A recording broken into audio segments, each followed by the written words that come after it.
All right, we're going live. Hey, everybody, Chuck Holton here. I'm coming to you from the northern tip of Israel up in the Druze village of Majdal Shams. Majdal Shams is actually a village you might have heard of. I mentioned it last night, that it's the place where about a year ago, July 27th, I think, of 2024, a Hezbollah missile uh, dropped on Majdal Shams, landed right on the soccer field in the center of town, and killed 12 children. And so this place was in the news a lot about a year ago. And I'm not sure how long I'll be able to go on here tonight because my internet is terrible. And I've got actually 4 internet connections streaming through my laptop to try to get just enough bandwidth to actually get a picture out. The internet up here is absolutely terrible. Apparently somebody ran over the telephone pole and knocked out the internet for the whole town. And it's kind of limping along at this point. So we get very little upstream bandwidth from even cellular connections. And so I had to hyperthread 4 connections together to get enough bandwidth to get out. So I don't know how much data I've got on all these. I've got a whole stack of iPhones here that is keeping us on the air. So let me know where you're watching from, please. If you haven't already, go to the chat and put in the place that you're coming in from. I love to see that, and it helps tell the algorithm more people need to be watching.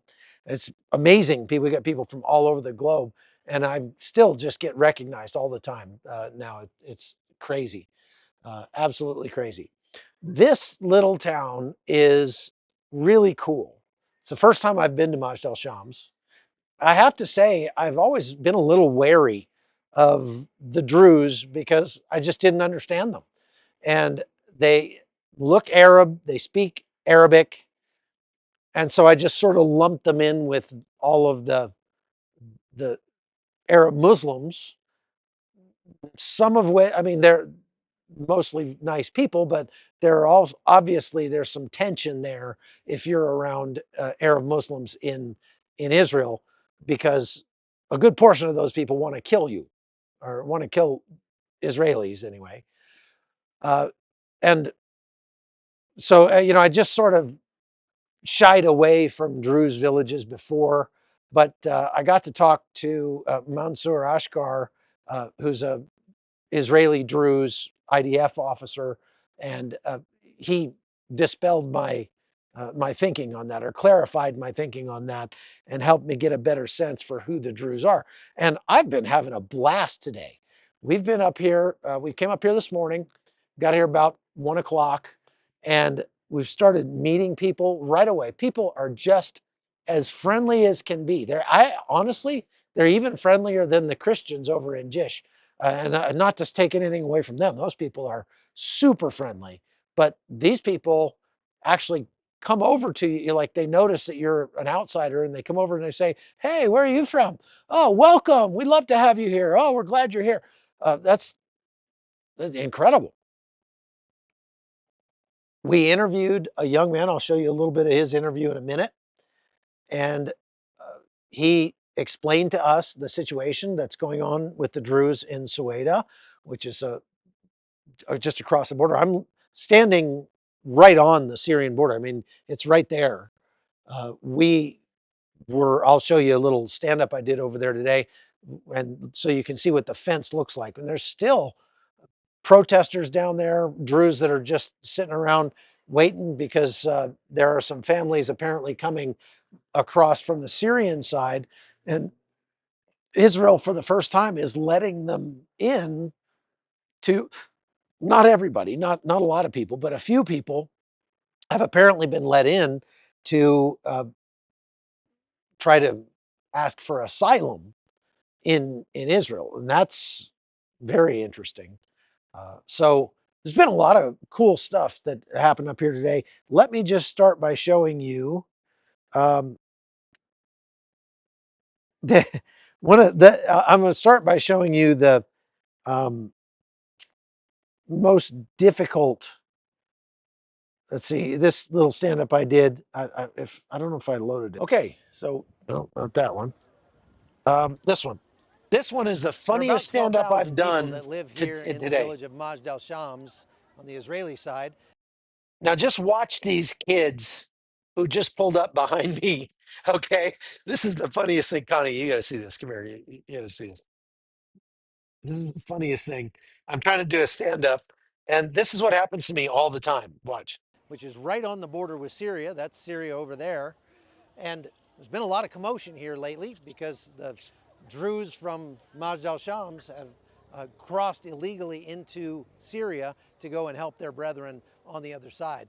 The IDF is now here in force, and they're trying to work with the Druze over here to help them understand that the IDF will take care of the security arrangements over there. But there are still a lot of Druze men here who are just waiting, ready and willing to go across the fence if need be to protect their families on the Syrian side.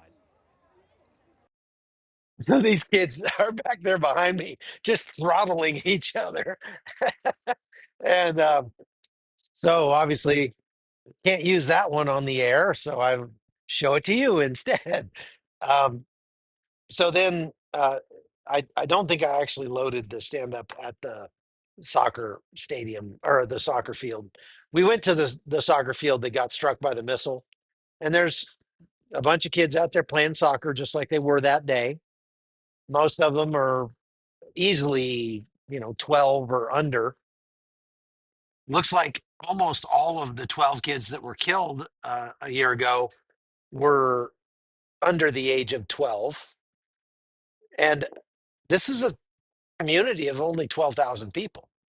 And so pretty much everybody knew one of those kids. This community is still mourning the loss of those children. And there were others that were wounded badly too. There's a small memorial that's sort of tacked up on the fence of the soccer field that has the kids' pictures and some of their clothing and little notes and different things, stuffed animals and stuff. And they're a year old, so they've been out there in the weather and they're fading. But man, you talk to people around here, the memory of those kids is not fading. That's for sure. Now, so let's just, I want to get to real quick so you don't think I'm just doing clickbait. Um, this is developing into a new and bigger threat for Israel than they have confronted so far in this conflict.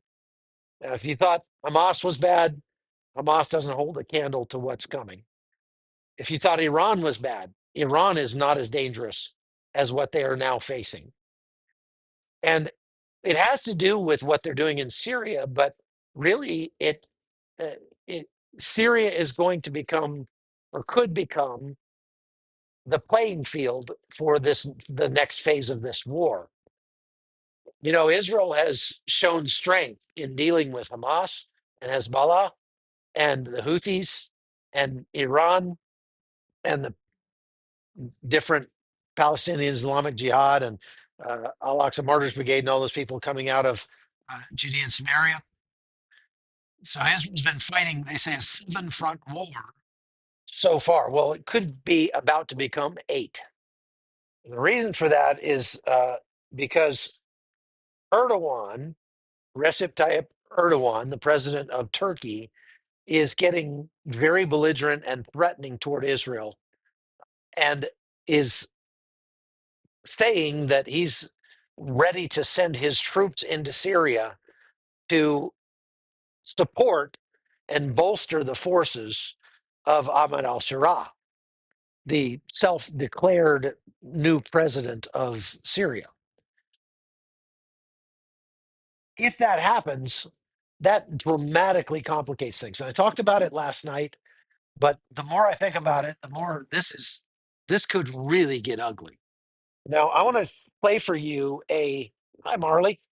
I want to play for you a uh, soundbite from Erdogan, President Erdogan, speaking to his own people yesterday. And you just listen to the vitriol in this guy's language. I translated it from Turkish into English, so you can understand what he's saying. But just listen to the vile, uh, bitter anger and hatred that's coming out of his mouth. Okay, listen to this. Israel, using the Druze as a pretext, has extended its banditry to our neighbor Syria over the past 2 days. I want to say this once again, clearly and plainly. Israel is a lawless, ruleless, unprincipled, spoiled, indulged, and frenzied terrorist state. At this stage, the biggest problem in our region is Israel's aggression. This pain, this brutality, this genocide, this aggression inflicted on the entire region will never be forgotten. Deep marks will remain in consciences. If the monster is not stopped immediately, it will not hesitate to set our region and then the world on fire. Will not hesitate to set our region and the world on fire. So you listen to his it's just dripping with scorn coming out of his mouth. Uh, he is saying that Israel is the biggest threat to the entire region, not Iran, which has been literally funding terrorism against civilians to the tune of tens of billions of dollars all across the region. They're not a problem. That's not a problem that the Syrian government under Bashar al-Assad drove out more than 7.5 million of his people and killed probably a good 500,000 or more. It's not a problem that they still suspect and likely know that the Syrian government under al-Sharaa has some stockpiles of forbidden chemical weapons that could be used against somebody.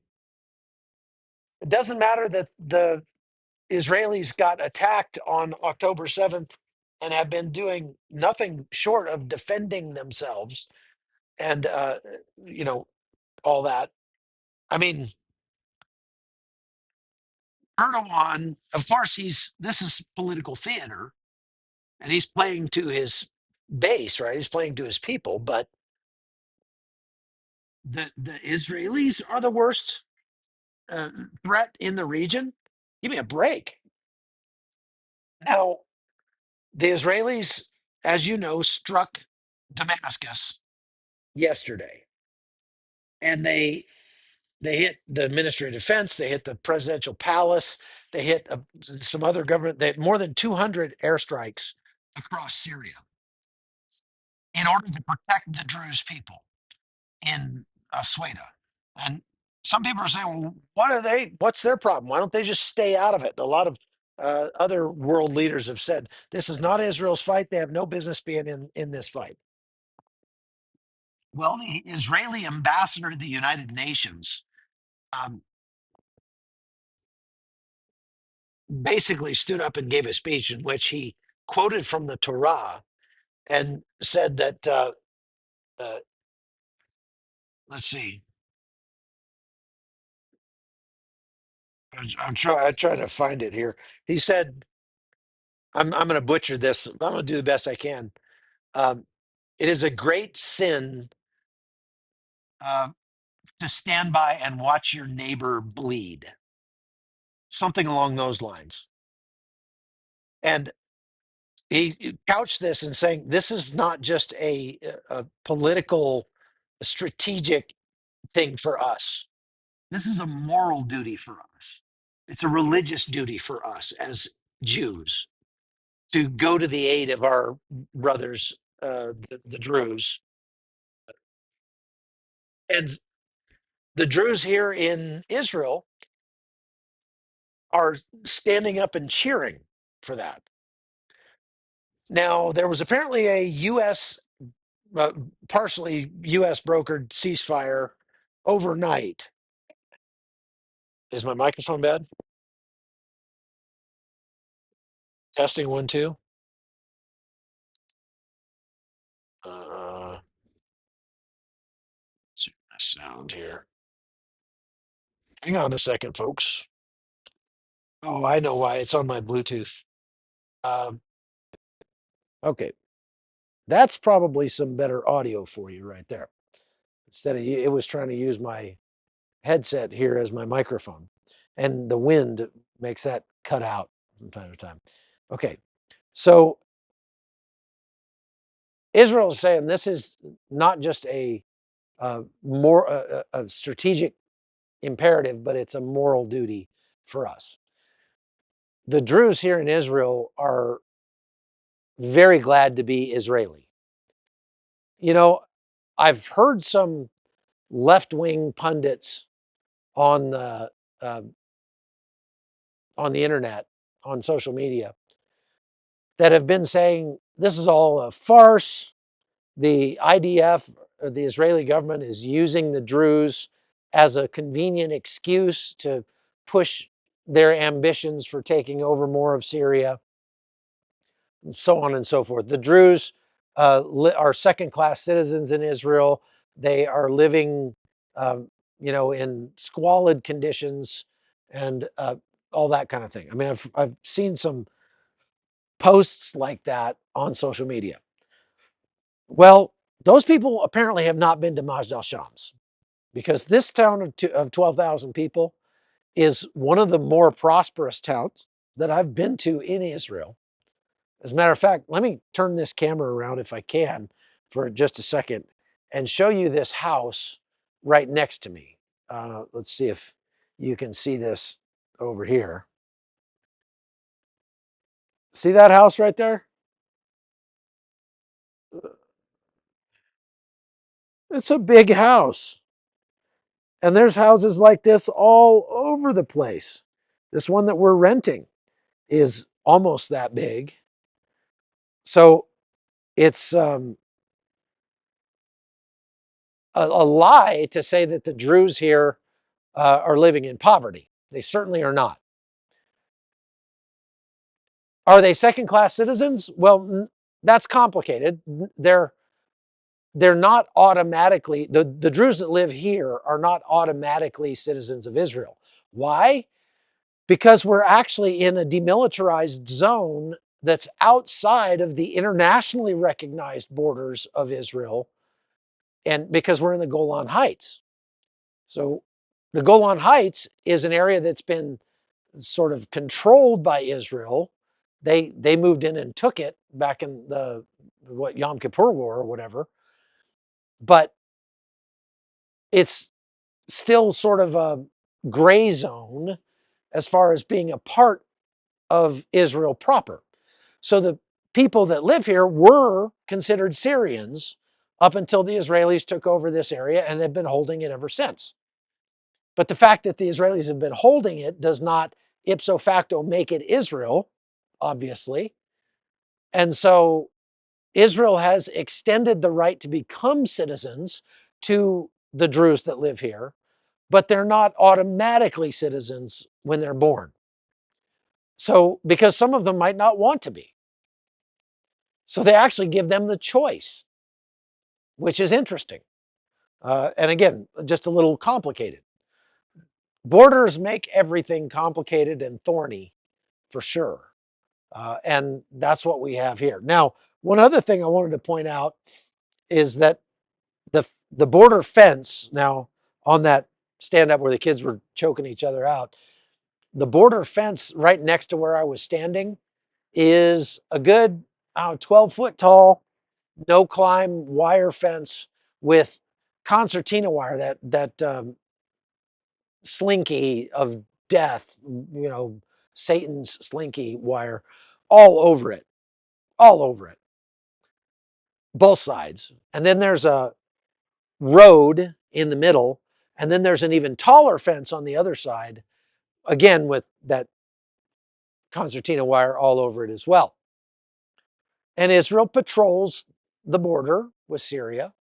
And, you know, there's a ton of Druze that live just across that border in Syria. Actually, the young man that we interviewed today said that he went over there. That was his first time ever going to visit his family in the Hadar, which is the village that's just right across the border.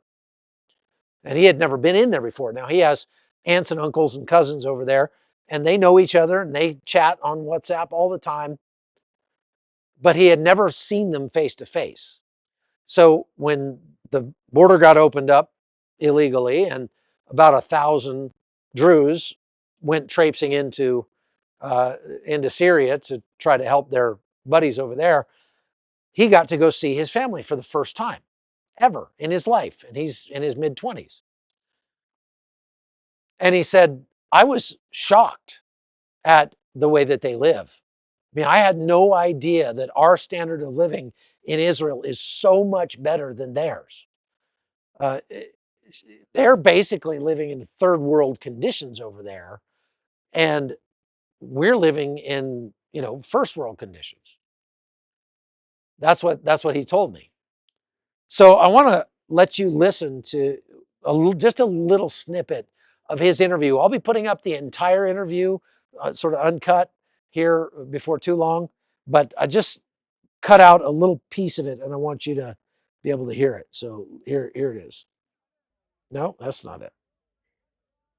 Why do Israel using I keep having this problem? I must not be saving it correctly. Let me load that up for you. Uh, give me just a second.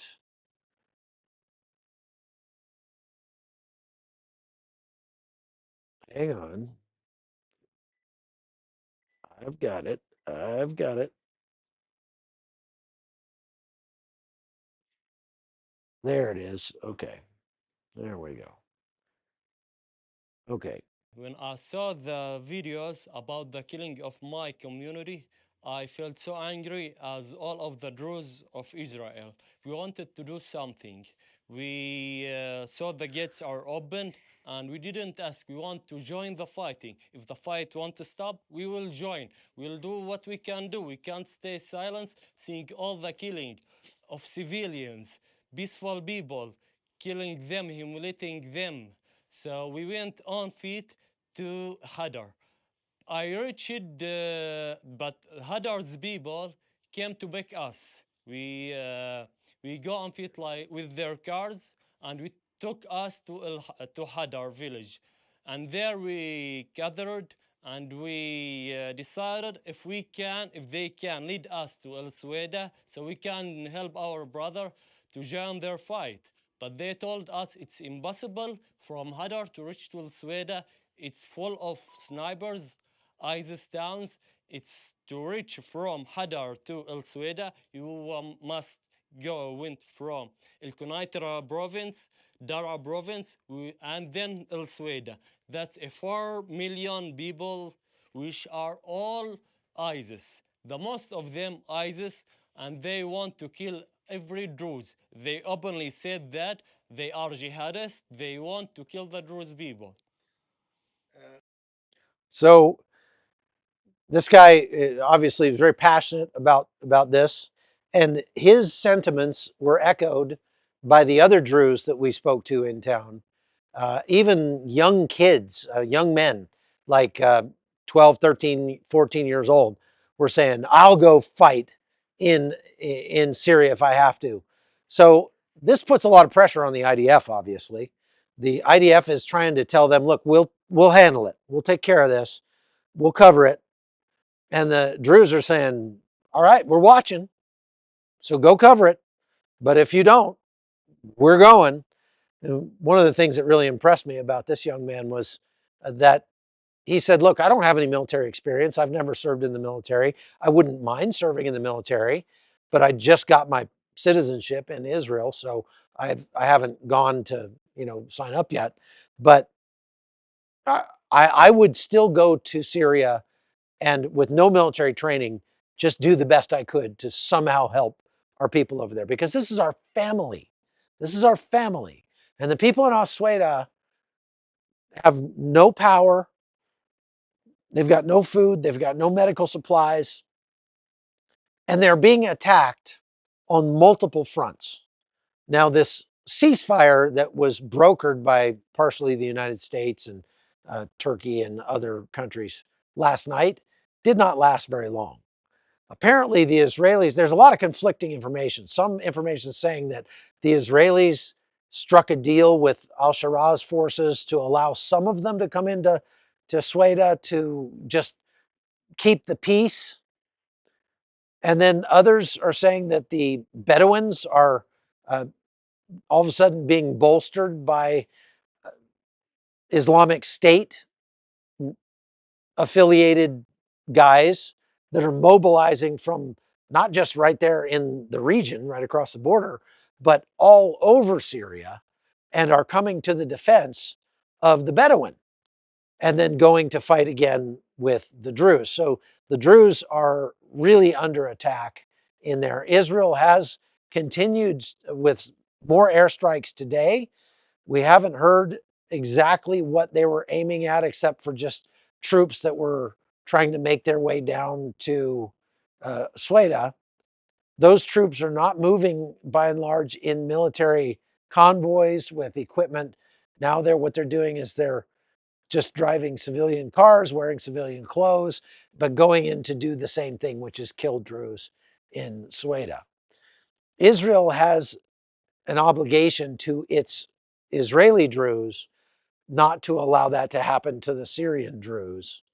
And if they can't, this is where the problem, if the Israelis have ground forces in there, which they do already, and if the ground forces are fighting against the Bedouin, and they're going to be winning because they've got a lot more weapons than the Bedouin do, and even HTS and their government forces don't have the kinds of stuff that Israel has, and certainly don't have the combat experience either. So they're going to be losing, and Turkey really can't handle that. Turkey can't watch the budding proxy that they've been working on for several years in HTS, because they were one of the supporters of this movement that overthrew Bashar al-Assad. And Turkey has been weaseling its way into this new regime little by little.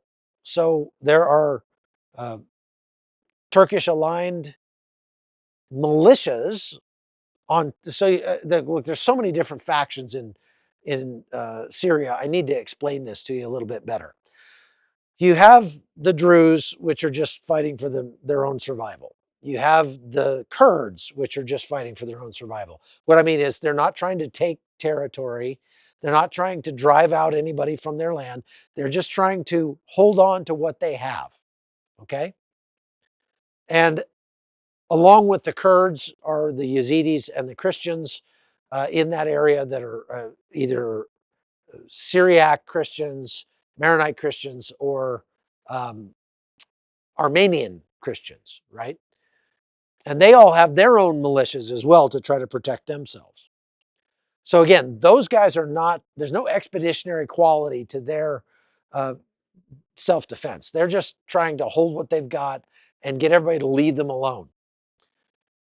The ones that are expeditionary, that are trying to push out people from their land or trying to take over land that they don't currently hold, are the current regime under HTS, or they call the GSS now. But there's also a bunch of Turkish-backed militias in the north, like the FSA, the Free Syrian Army. And look, I know that gets confusing. Of course, you got these Bedouin-aligned groups. There are some Iranian-backed militias that are floating around in the region. So I know how confusing that sounds, but let me break it down and just make it easy for you. Okay? Let's just call it the ISIS team and the non-ISIS team, like shirts and skins. Okay? The ISIS team is the current administration, Turkey, any Turkish-backed militias like the Free Syrian Army, the Bedouin tribes, and some of the other, well, straight up ISIS. There's still actual ISIS floating around Syria as well, several thousand of them. So all of those are on Team ISIS. The other team is the Druze, the Kurds, the Yazidis, the Christians, and they're backed by Israel.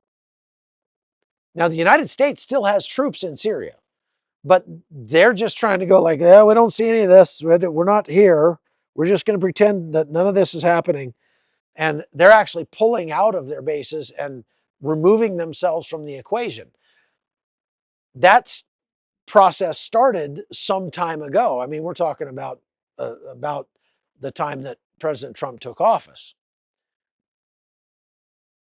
And what do you know?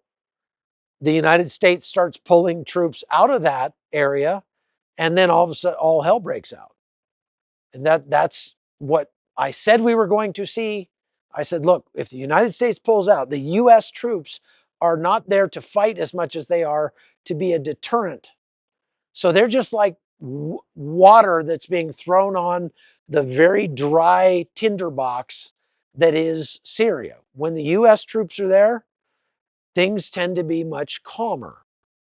But as the U.S. troops pull out, that tinderbox just needs the smallest little spark and it goes up in flame. And the problem is those little sparks can grow into a giant conflagration. And that's what we may be seeing here happening in short order. Now, I hope not. I hope, and again, I'm not making a prediction as much as I'm just extrapolating from where we are to what could happen in the future. But that's just one of 1,000 things that could happen.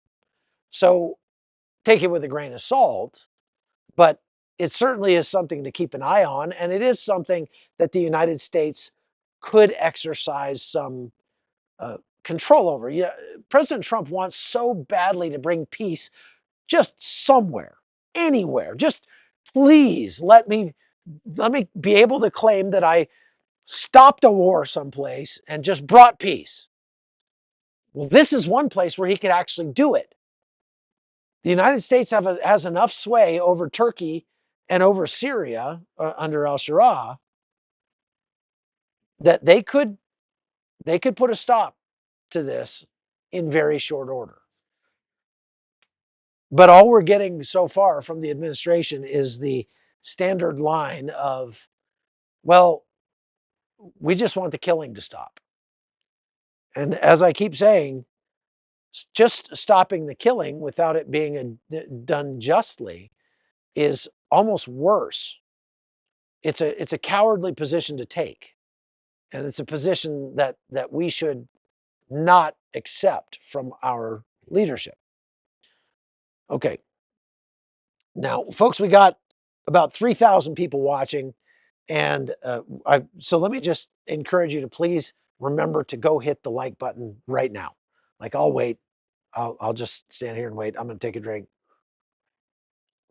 You go hit that like button, and that helps the algorithm know more people need to be shown this in their feed so that the channel will grow. If you've noticed, we're at 196,000 subs now.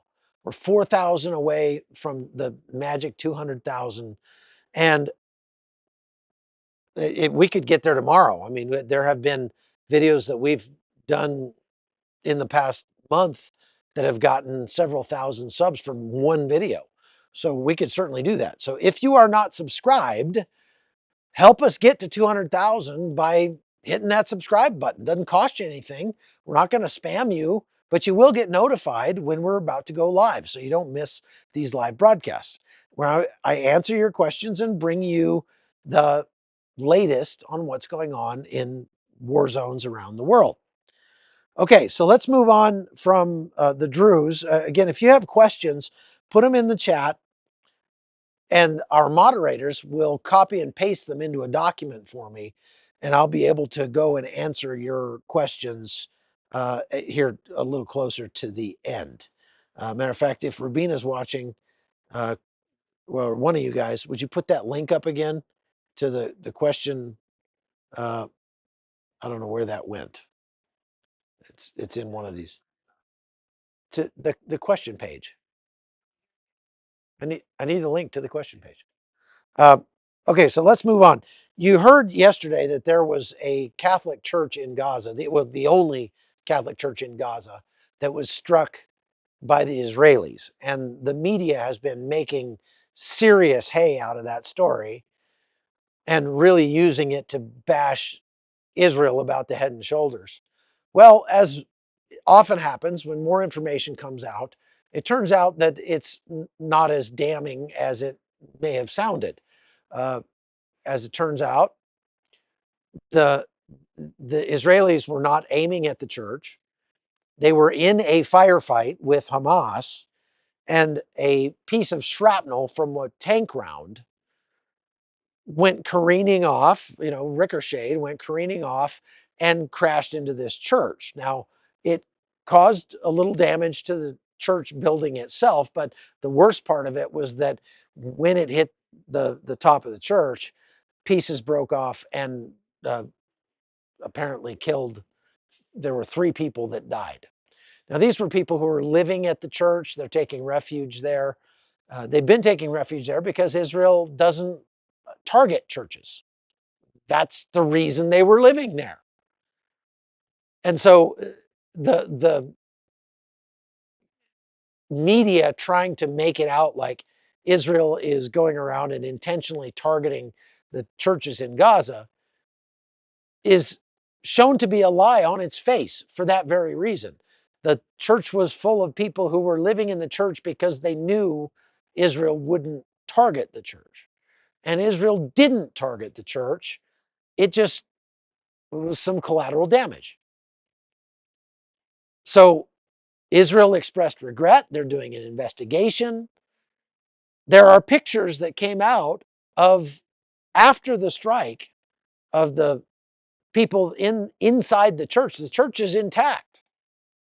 It's got a couple of holes in it, but I mean it's largely intact. It's not a ruin. It's not destroyed, but as I showed you, the photographs that they took, and they took them from just the right angle to show destroyed buildings in the background and make it look, because of the depth perception issue, like that was the church that was destroyed.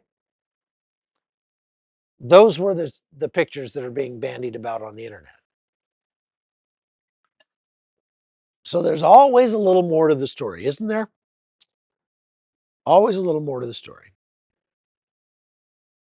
Oh, okay, here's my Google sheet. Thank you.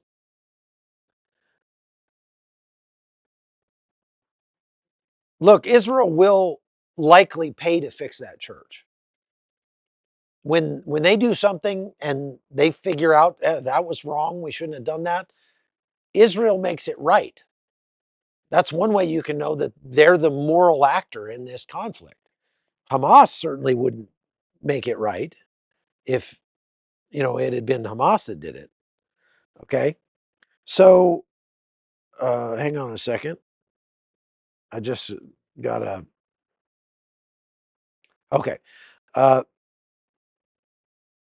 Now, there is apparently some progress on the hostage negotiations that are taking place between Israel and Hamas. Uh, I they keep trying to sound optimistic when they announce what's going on with the hostages, but when you read between the lines a little bit, to me, it's not that optimistic. It says Hamas is dragging its feet and has refused for several days to discuss the list of terrorists to be released in exchange for the hostages. Last night, a new proposal was presented by the mediators, Israel, which has not yet been answered by Hamas. So Hamas is just dragging its feet.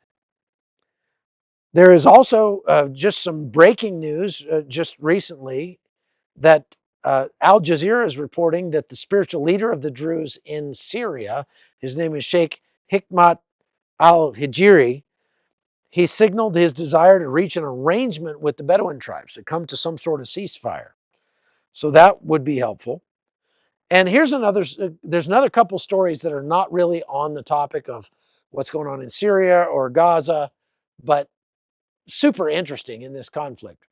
Number one is that there's a new report out from the United States that shows that the Biden administration was giving money to organizations, NGOs in Israel in order to fund those NGOs' efforts to overthrow Benjamin Netanyahu's government, his presidency, or his prime ministership. So there are these different organizations. One is called like the Blue and White Foundation. And Blue and White is a left-wing organization that is all about forming a two-state solution in Israel. Okay, now if you have been following this conflict, you'll know the two-state solution is a dead issue. Neither side wants it. The Palestinians don't want it, and the Israelis don't want it. But the Blue and White Foundation still wants it. They want a two-state solution. And so they've been actively working to undermine Prime Minister Netanyahu for some time. That's kind of what they do, right?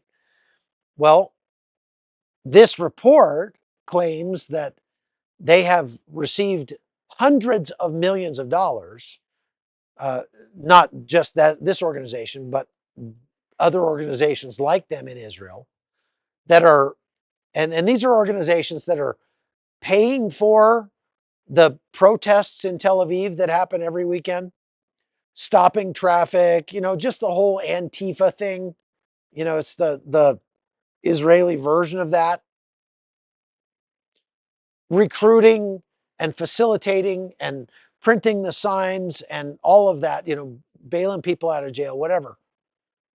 These left-wing organizations were apparently funded by the Biden administration, either directly or indirectly through organizations like USAID, etc., to the tune during the Biden administration of almost $1 billion, like 880 something million dollars over the last 4 years. Now that not only is against the law in the United States, but certainly against the law in Israel. And how would you feel if, let's say, Venezuela was sending money to Antifa or to Black Lives Matter and encouraging them to go out and burn down their neighborhoods and, commit all sorts of shenanigans against the people of America just to foment division in the country, to try to perhaps overthrow the legitimately elected government of our country in the United States. That would be an act of war. And yet the Biden administration, glad handing Biden's big ear-to-ear smile like the Joker, acting like he's such a friend to Israel, and at the same time giving almost $1 billion to people that were trying to literally kick out the sitting prime minister of the country, trying to undermine. Talk about stabbing him in the back. That's unbelievable. The United States should not be involved in things like that.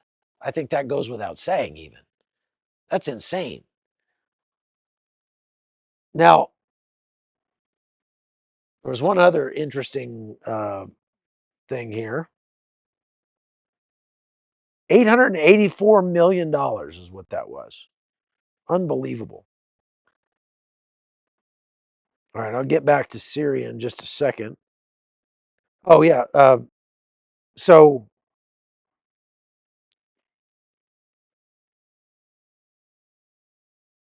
wow, that's amazing.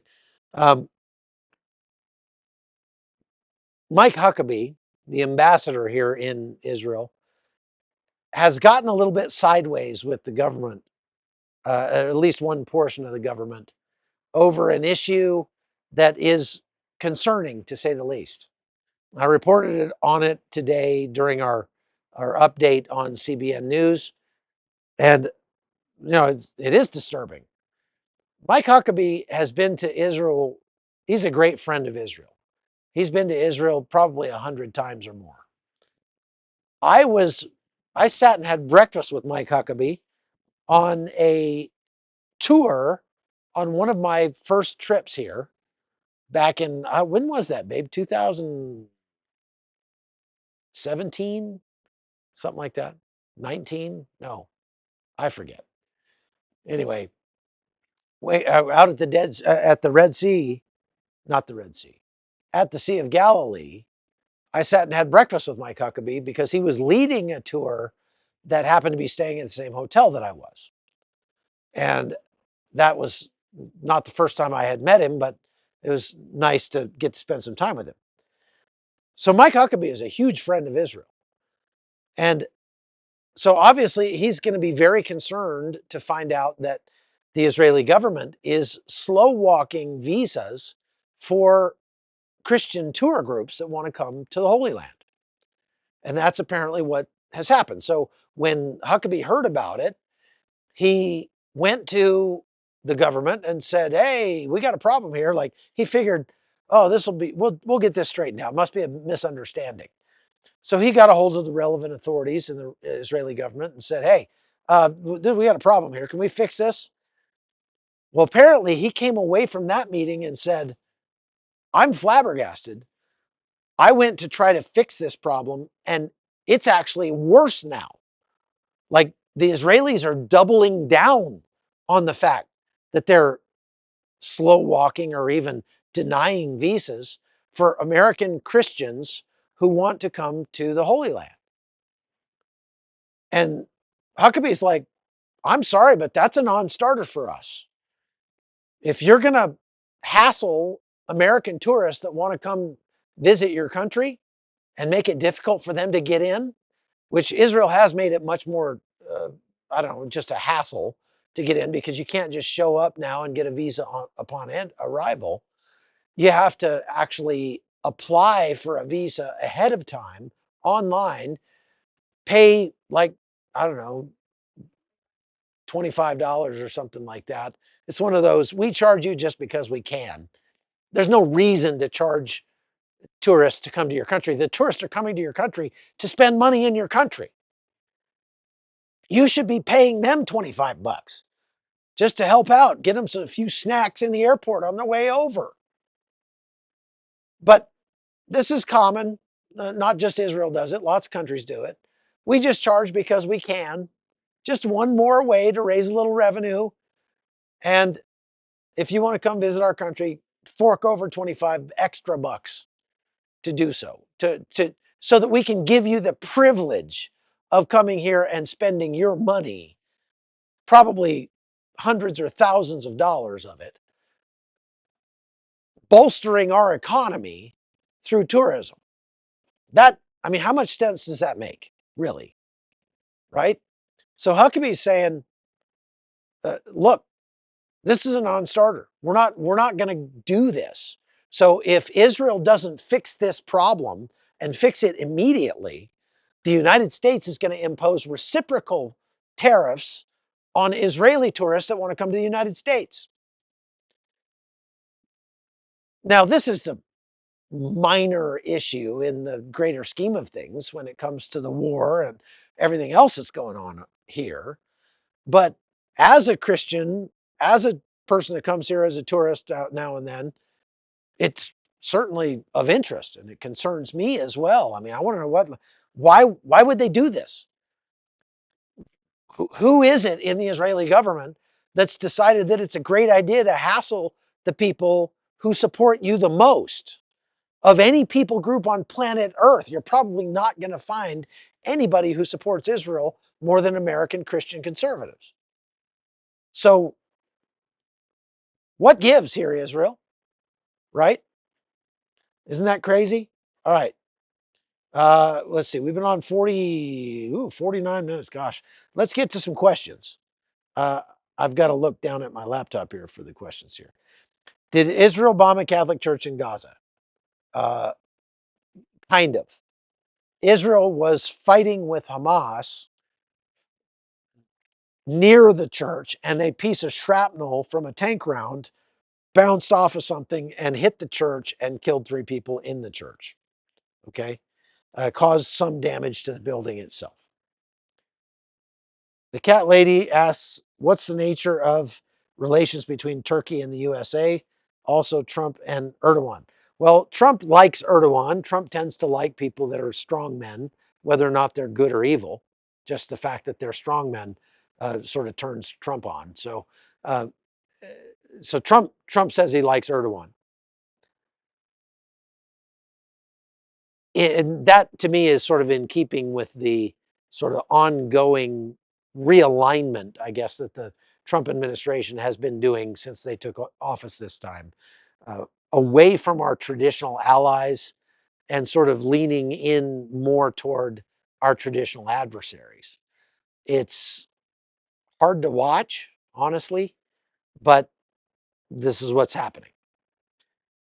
Now, the USA and Turkey don't see eye to eye on many things. The fact that Turkey is a NATO ally is a historical fact that is it's a vestige of when Turkey was not ruled by Erdogan and was actually ruled by sane, competent people who were allies to the United States. And then Erdogan took over and started veering off into Muslim Brotherhood territory. When he did that, Turkey stopped being an ally of the United States. Now, they still belong to NATO. They shouldn't, but they do. And you could make an argument that it's best keep your friends close and your enemies closer. So maybe that's where they need to be. But in my opinion, things are not good between Turkey and the United States. I personally won't fly through Turkey unless I absolutely have to, because there's a very good chance, me being a journalist that's said some negative things about Turkey from time to time, that they would grab me and throw me in jail. They've got more journalists in jail in Turkey than any other country on planet Earth. So there's that. Okay. Uh, Isaiah says, any thought on Huckabee? Okay, I already covered the Christian visa debacle. Can the Syrian Druze come to Israel for safety? Appalachian Mama asks. Good question. Some of them have been allowed into Israel from time to time, sometimes to get medical treatment, sometimes when they're injured or something like that, they've been treated in Israeli hospitals. Israel has sent humanitarian aid into Suwayda to try to get it to the people there.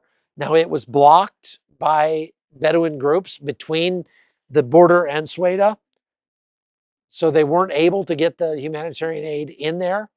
But Israel was trying. Israel actually flew a helicopter in there with some aid yesterday. So flew over the ISIS guys and landed in Suwayda and dropped off some supplies. But of course, a helicopter's not going to be able to carry anywhere near what a truck could carry. They need to get truckloads of aid in there right away. And the hospital in Suwayda is apparently completely shut down. No power, no water. They're treating people by headlamp kind of thing. I mean, it's really bad. Jim Cleveland asks, what's the risk to Rojava?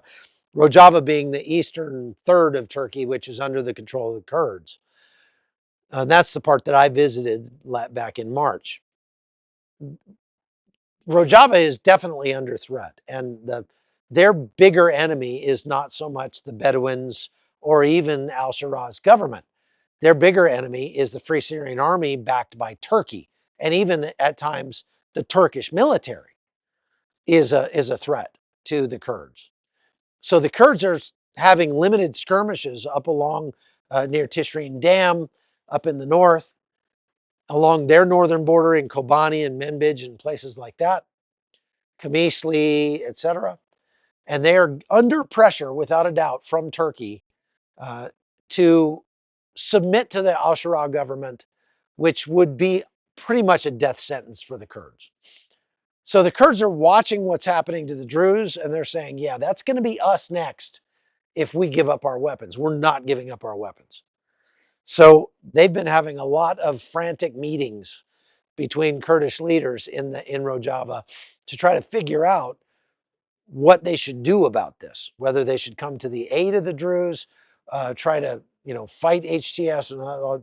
I mean, it's a tough situation for the Kurds to be in right now. Question: due to the conflict between Turkey and Greece, how would Article 5 apply? Well, Article 5 is not it doesn't have to be followed. So Article 5 of the North Atlantic Treaty Organization says that if one of the NATO members comes under attack from another country, that it can appeal to the other countries in NATO under Article 5, and those other countries can choose whether or not to come to their aid, but they should. So there's some impetus for those countries to come to their aid, but it's not a hard and fast obligation. So likely, if it was between Greece and Turkey, both NATO countries, then people would just let them fight it out. The rest of the world is going to go like, yeah, we're not getting involved in that. The rest of NATO would. Now, if it came to a fight between Turkey and Israel, Israel is not part of NATO, and Turkey would likely try to invoke Article 5 to get other countries in NATO to try to help them defeat Israel. But the United States, being the largest member of NATO, would very likely side with Israel over Turkey, and that would negate the response. There's a high likelihood that nobody would come to Turkey's aid if they went to fight against Israel. But that doesn't mean that it wouldn't be really bad for Israel. Now, Israel has a much more capable and advanced Air Force, much more combat proven ground forces. But Turkey has quantity over quality, and they do have a bunch of NATO weapons, a whole bunch of weapons. Turkey's like the 8th largest military in the world. They have a whole bunch of F-16s, like almost 300 of them. So if they went to war, the ground war, conventional style, would likely be taking place around Damascus or northern Syria. And it would be ugly, and Damascus could easily become a heap of ruin from the fighting if that were to take place. But it is very likely that Israel proper, where we are now, would be getting struck with bombers and fighters and missiles and drones from Turkey. And so there would likely be a lot more action in the skies over Israel, dropping ordnance on Israel, and it would put the Iron Dome system to a test much greater than it has faced so far. In the last conflict with Iran, the Iron Dome shot down about 96% of all of the munitions that were fired against it, which is much better than they actually expected it to do against ballistic missiles. But they have a finite supply, limited supply. And if they went to war with Turkey, Iran might take that opportunity to jump in as well. Then Israel's got a real fight for survival on its hands. But the United States would not, I don't think, stand idly by if that was the case. So that's why this could, the reason I'm talking about it again is I'm not predicting this is going to happen. I'm just saying this is one of 1,000 possible scenarios here, but this is the most concerning of the 1,000 possible scenarios. Because if they go down this road, you're talking about a very good likelihood of major regional conflict. Very bad. Teresa asks, do you think that Israel should have fired into another country for a sector of people? Well, like I say, I mean, Israel pointed out that morally we have an obligation to stand up for our people. Politically, it's a good move for Israel because it bolsters the support of the Druze people that live in Israel. Strategically, it's a good move for Israel because it further weakens the enemies of Israel in Syria. So there's not a lot of downside at the moment for Israel as long as it doesn't draw Turkey into the war. If it draws Turkey into the war, then it's not such a great deal. What's with AIPAC, Chuck? EG asks, I don't know. I mean, I know what AIPAC is, but I don't know what you're asking there. Kemal Oz, thank you for that, says, how can we most effectively expose lies and propaganda narratives by the likes of Matt Gaetz, Marjorie Taylor Greene, Tucker Carlson, Andrew Tate, Candace Owens? Why do you think that such grifters have such sway among the right? I've mentioned this before. I really believe that the reason that people on the right like that have gotten so anti-Israel is because of Israel's response to the epidemic, to the sickness in 2020.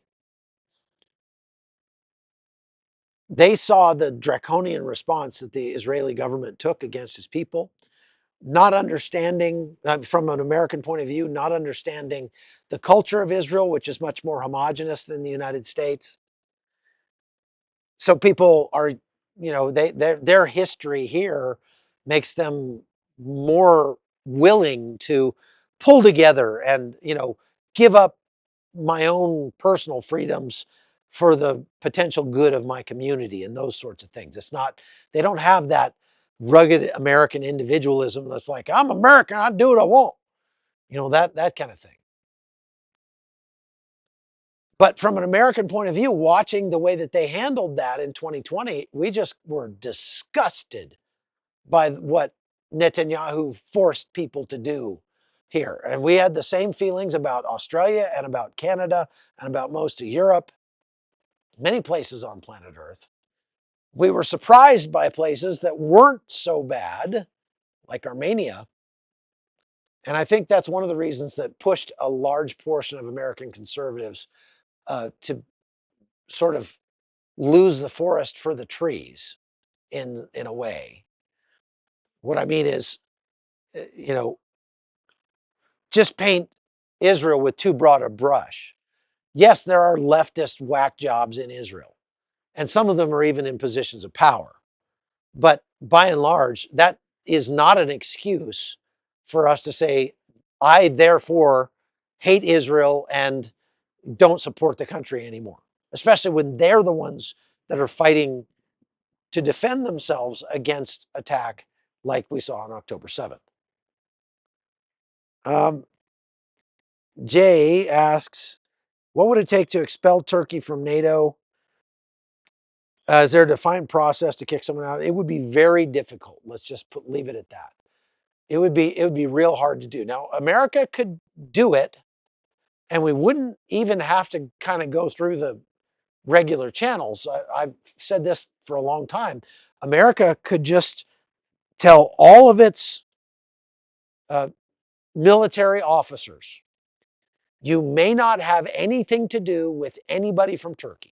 No more joint training, no more exchange programs where your officers go to their schools and our officers, or their officers come to our schools.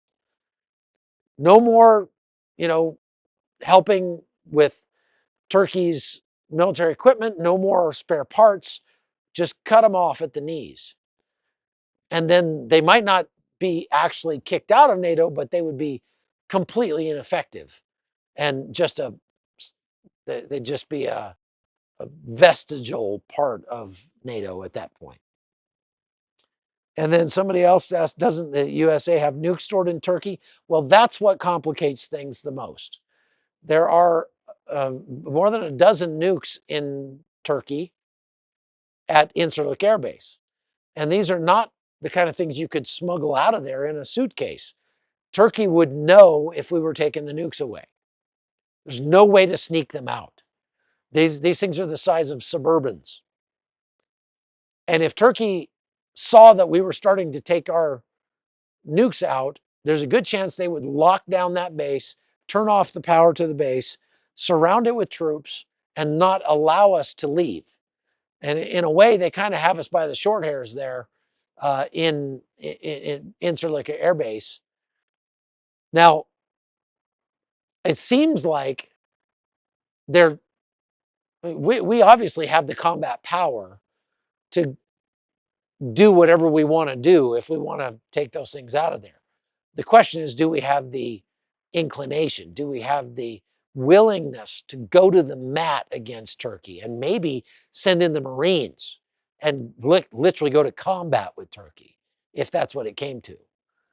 And if we don't have the willingness to do that, then we're going to be stuck in this situation forever, because Turkey is willing to do that. Okay? All right. Is it possible Israel is not acting favorably to U.S. citizens presently visiting as tourists because of something they believe will take place fairly soon that might threaten their security? No, I don't think that's what it is.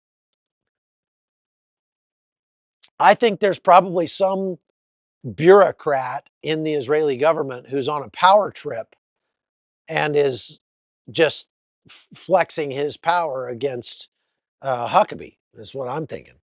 That's my guess. Kemal Oz says, why is Trump pushing for Erdogan to join the F-35 program? Trump's trying to sell F-35s. It would be a mistake to sell F-35s to Turkey. Trump has been known to make mistakes when it comes to foreign policy. And so that, I guess I'm not surprised at that. Trump is looking at it from a transactional business point of view and saying, hey, we can make more money and make some more jobs in America if we sell more F-35s. So let's sell them to Turkey. And somebody needs to go to him and say, Mr. President, Turkey is not our friend. There's a good chance those F-35s could be shooting at us at some point if we sell F-35s to Turkey. Even the F-16s that they already have, although they're a few generations behind in terms of software updates and that sort of thing, that the F-16s I models that Israel has, they're still highly advanced fighter aircraft. And they've, like I say, they've got almost 300 of them. So that's a problem. It's a problem right there. You know, you would think that we would learn from our own history. Did you know that the United States in the 1970s or late 1970s, the United States had a program where we armed and trained the pilots and the military of Pakistan?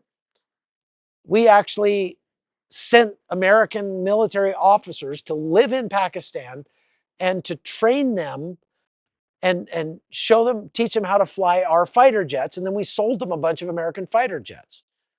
Looking at Pakistan today and our relationship with them, does that look like a good idea anymore?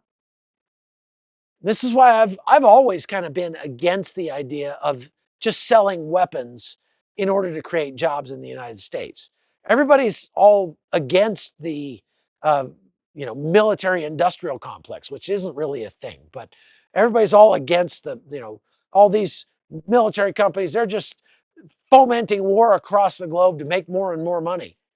Well, the United States does sell a lot of weapons to a lot of people. And I've always felt like we probably should be a little more careful about that, because the F-16 was in production in the 1980s,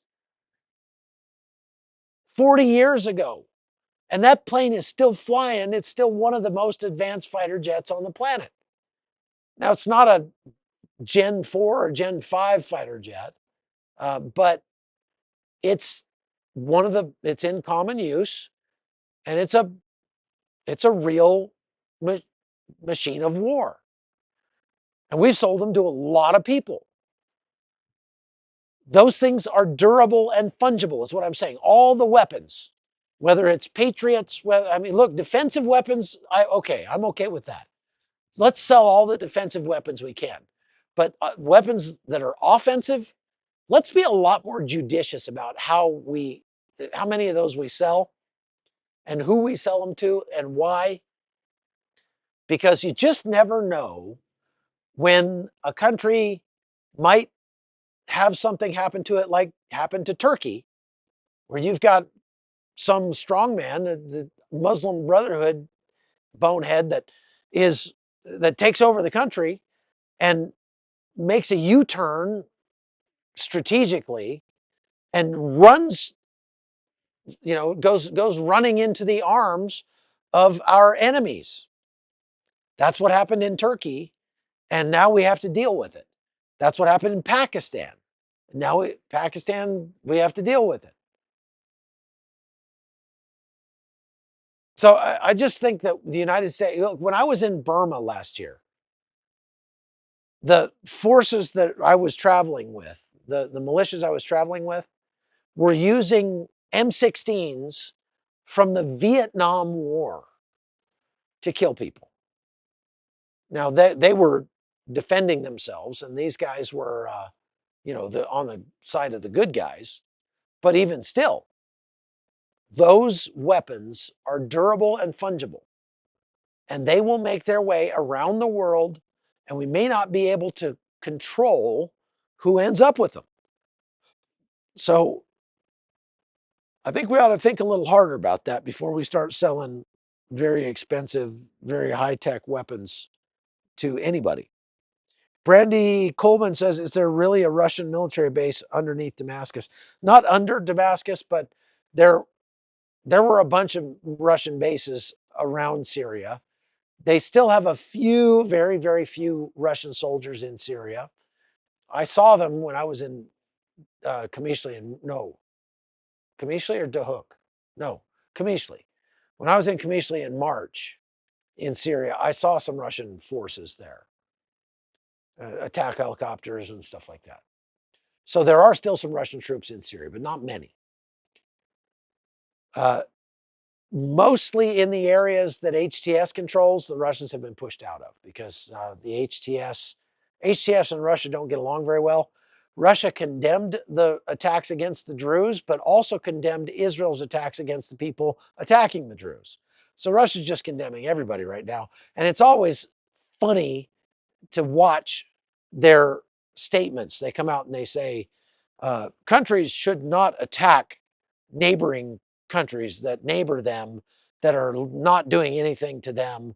And, and you just want to go like, wow, hello, hypocrite much?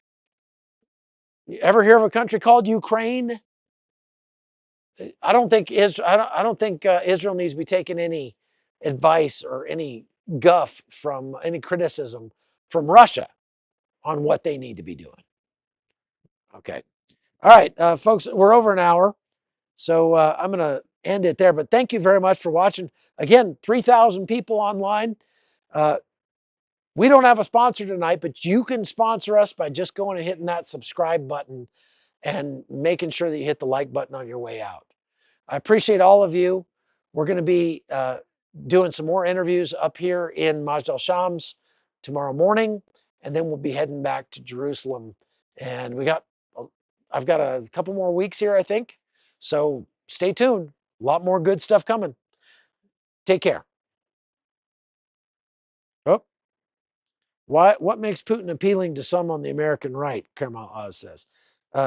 Again, they're just so against leftists that they see leftism as the biggest problem that America faces. And I can't say I blame them for that. And so when they look at every crisis anywhere in the world, they only look like who's the most leftist of the two sides, and we're going to be against them and for the other party.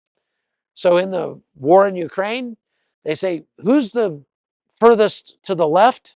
Oh, that would be Vladimir Zelensky, because he's cozying up to the Europeans. So everybody knows the Europeans are a bunch of socialist, communist leftists. So we're going to hate Zelensky. We're going to love Putin. just because we see Zelensky as the furthest left in that equation. Forget about the moral component of even if he is a raging leftist, he wasn't attacking anybody. Ukraine wasn't attacking anybody. They were minding their own business, and Russia came and attacked them. So that puts a moral component into it that, in my opinion, supersedes the left-right argument. Because I think that you should stand up for the people who are being oppressed. The Bible doesn't say anything about us, taking a stand for conservatism or taking a stand for people on the right.